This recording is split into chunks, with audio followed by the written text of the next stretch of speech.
Hello साथीहरू, आज फेरि पनि म आइसकेको छु तपाईहरु समक्ष यहाँ डीबी लोटरीको केही इन्फर्मेसन लिएर। मैले सिक्रेटरी हैन अब अलिकति सर्चहरु गरेर हैन मैले वहाँ युएस को कसैलाई हैन एजेन्टहरुलाई कन्ट्याक्ट गरेर मलाई बल्ल थाहा पायो कि अब यो जुन अप्रिल छ, अप्रिलको 29 को नभए मे को जुन हुन्छ नि फर्स्ट विक 6 तारिखको दिन चाहिँ हाम्रो डीबी लोटरी खुल्ने चान्स छन्। अनि 2027 को लागि हामी पनि हैन धेरै नै एक्साइटेड छौं कहिले खुल्छ भनेर। तर बल्ल मलाई पनि थाहा भयो कि अब यो डीबी लोटरी खुल्ने हो, तर बल्ल चाहिँ यो फर्स्ट विक चाहिँ मे को खुल्ने हो। यो सालमा दुईपल्ट डीबी लोटरी खुल्ने चान्स चाहिँ हेरिरहेको छु जुन हाम्रो एजेन्सीहरुले हैन।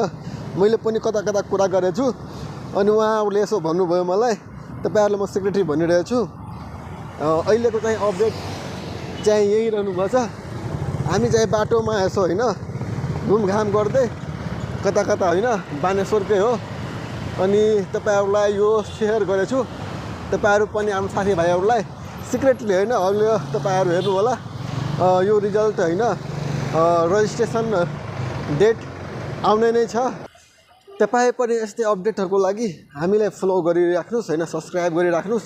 हामी डीबी लोटरी सम्बन्धी हैन सम्पूर्ण जानकारीहरु तपाईहरुलाई दिनेछौं। र अरु जिज्ञासा केही छ भने तपाईहरु कमेन्ट गरेर मलाई सोध्दा हुन्छ। म यसै विषयमा अब पनि अहिले भिडियो बनाउने छु।